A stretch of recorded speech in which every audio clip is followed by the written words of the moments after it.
بسم اللہ الرحمن الرحیم۔ کسی کا ساتھ دینا چاہتے ہیں تو کھل کے دیں ورنہ صاف انکار کر دیں۔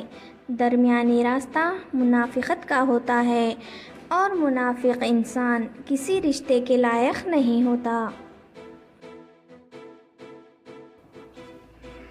لوگ نصیحت سے نہیں ٹھوکر سے سبق لیتے ہیں، کیونکہ نصیحت اکثر ایک کان سے داخل ہو کر دوسرے کان سے باہر نکل جاتی ہے، مگر ٹھوکر سیدھی دل پر لگتی ہے۔ زندگی کی ٹھوکریں بڑی نرالی ہوتی ہیں، جب بھی لگتی ہیں یا کسی کی اصلیت دکھا دیتی ہے یا کچھ نہ کچھ سکھا دیتی ہے۔ بیوی صرف نام سے بدنام ہے، ورنہ تکلیف میں ساتھ صرف وہی دیتی ہے۔ جن کے ساتھ زندگی گزارنی ہو ان میں نقص نہیں تلاش کیجیے۔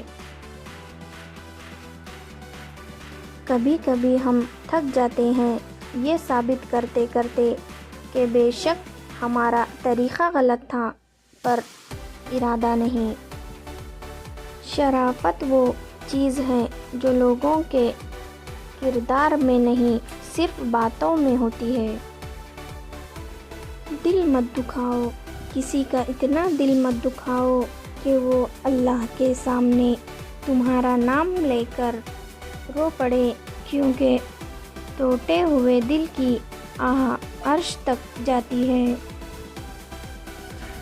وقت کے ساتھ ساتھ بہت کچھ بدل جاتا ہے، لوگ بھی، رشتے بھی، احساس بھی، اور کبھی کبھی ہم خود بھی۔ کسی کو ناراض کر کے اور کسی سے ناراض ہو کر نہیں سونا چاہیے۔ کیا پتہ ہم صبح جاگ ہی نہ سکیں یا وہی صبح ہمیں نہ ملے۔ کسی نے پوچھا، اس دنیا میں آپ کا اپنا کون ہے؟ میں نے ہنس کر کہا، وقت اچھا ہو تو سب اپنے، ورنہ کوئی نہیں۔ دلوں میں اترنے کے لیے سیڑھیوں کی نہیں، اچھے الفاظ اور اچھے اخلاق کی ضرورت ہوتی ہے۔ حسد اور گھمنڈ جب آدمی کے اندر داخل ہو جاتے ہیں تو وہ عقل کو باہر کر دیتا ہے۔ شیخ صدیقی فرماتے ہیں، مجھے اللہ کے انصاف پر اس دن بہت یقین آیا جب میں نے امیر اور غریب کا ایک جیسا کفن اور قبر دیکھی۔ مجھے دل توڑنے نہیں آتا، کیونکہ میں نے پیار کرنا اپنی ماں سے سیکھا ہے۔ ارے نادان لوگوں، تم اپنی ماں کا دل دکھا کر کون سی جنت ڈھونڈتے ہو؟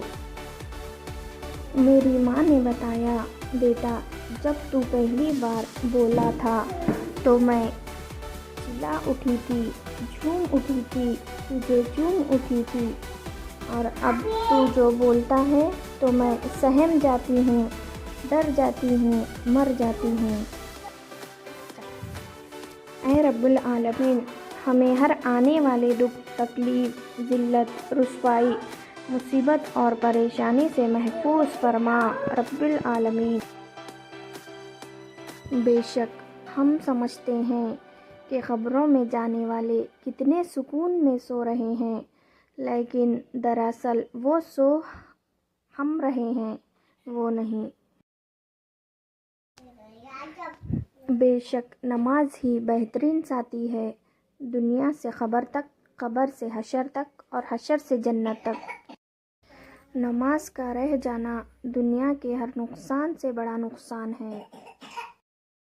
مومن کے لیے ہر وہ دن عید کا ہے جس میں وہ گناہ نہیں کرے۔ انسان کا دل توڑنے والا شخص اللہ کی تلاش نہیں کر سکتا۔ مجھے اللہ ہی کافی ہے، اس کے سوا کوئی معبود نہیں۔ میں نے اسی پر بھروسہ کیا اور وہی عرش عظیم کا مالک ہے۔ گناہ میں لذت ضرور ہے مگر سکون نہیں۔ گناہ کا مقام نہ ملنا بھی اللہ کی نعمتوں میں سے ایک نعمت ہے۔ ایسے مال کا کوئی فائدہ نہیں جس میں سخاوت نہ ہو۔ ہم وہ لوگ ہیں جو اللہ کے بندے سے کی گئی زیادتی کی معافی مانگنے بیت اللہ تو چلے جاتے ہیں مگر اس کے بندے کے گھر تک نہیں جاتے۔ کچھ باتیں سمجھنے سے نہیں خود پر بیت جانے سے سمجھ میں آتی ہے۔ زندگی کسی کی بھی آسان نہیں ہوتی۔ زندگی کو آسان بنایا جاتا ہے پیار سے، خلوص سے، اپنائیت سے اور سب سے بڑا برداشت سے۔